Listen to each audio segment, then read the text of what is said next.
As a repertory opera house, the Met is in a constant state of preparation for upcoming productions. And today we have the comedy Don Pasquale on stage, while Verdi's epic tragedy Don Carlo is in rehearsal. It opens here at the Met in a little more than a week and will be our next live high-definition transmission in movie theaters on December 11th. Roberto Alagna and Simon Keenlyside are both deep in the rehearsal process for this new production, but I, for one, am very happy, who wouldn't be, that they're taking a break to talk with us today. Hi, guys. Hi, Susan. I'm the luckiest girl in the world right now. I think I should charge admission for people to trade places with me, standing next to these two guys. Roberto, you've had a major success in the title role of Don Carlo in Paris a few years ago, and I was actually at that performance. It was amazing. But this is your first time to sing the role at the Met, and your first time to sing it in Italian as opposed to French before. So what do you love so much about this part? It's very different because I think in French you have more, the character is more romantic. In Italian it's a little bit more heroic, and you can feel the difference with those two characters, because in the French version maybe the characterization of Rodrigo and Carlo is more deep. You know, more deep. You can feel the atmosphere of conspiration, this smell of liberty and this youngness. You know, in Italian it's more concentrated and more heroic.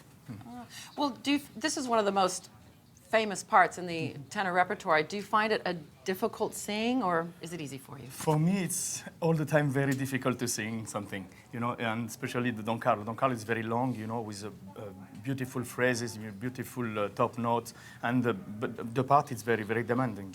But I think it's a beautiful Verdi opera, because you have Verdi before Don Carlo and Verdi after Don Carlo. It's a transition there, and Verdi was a genius in this opera. Oh, we can't wait to see you do it. Simon, you and I have performed 1,047 performances together of Così fan tutte, at least, all over the place. But Rodrigo is a very different kind of character than Guglielmo, that's for sure. Tell us how you feel about singing the intense Verdi role of Rodrigo. There's not so many laughs, of course. Not so many, no. No, I love it, and I'm aware, actually, since he mentions it, Roberto mentions it, that some of the time I really have to be in the right place at the right time for the tenors. You mean physically or musically? No, just so that because they have such a long evening. I have some gorgeous music, but you know, my job, in some respect, is to not get in their way. In whose way? In the tenor's way. Oh. Particularly in the long versions. You know. Oh, yeah. I love it. I adore it. And I've got on such a wonderful comedy day as today to talk about the tragedy of Don Carlo. Yeah, it feels fun. But I love the reality of, just like when you watch the TV and politics around the world, that the younger generation, their great ideals about life being black and white, and the real world is run on compromise and practicalities, and that's what this piece is too, very much, and I love that. Yeah, well, you know, you spoke a minute ago about the fraternité, the collaboration of these two characters, and your characters in Don Carlo play the very best of friends, and of course you get that amazing, beautiful duet that everyone knows. Feel free to join in anytime.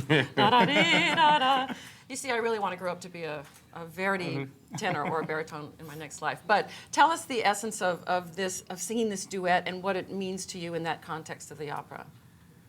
You've got to keep it in context, in the arc. Otherwise, it gets to be a bit of a standard. Yeah. Yes, in this duet you can feel the soul of Rodrigo, because Rodrigo is the investigator, of this collaboration and complicity with Carlo, and I think this moment is fantastic. The difference with the French again is in Italian it's easier to get in the duet, because you have the preparation with the orchestra. In French you have just the line of the baritone, one accord, and you have to sing this, and for the pitch it's very difficult. But I think it's a pleasure to sing with him. It's important in the drama too, because at this point it's the real marker in the ground after which you say, okay, this resolution to change the world is going to go forward from here. It's the promise, and it's got to be a promise and not just a tune. Well, it's part of that whole arc of the story, isn't it? It doesn't stand alone, but we cannot wait till opening night. I can't wait to hear him sing this in Italian. I can't believe it's the first time. It's going to be amazing. Our HD audiences are looking forward to it too. Thank you guys so much. Thank you for taking time to talk to us. A pleasure.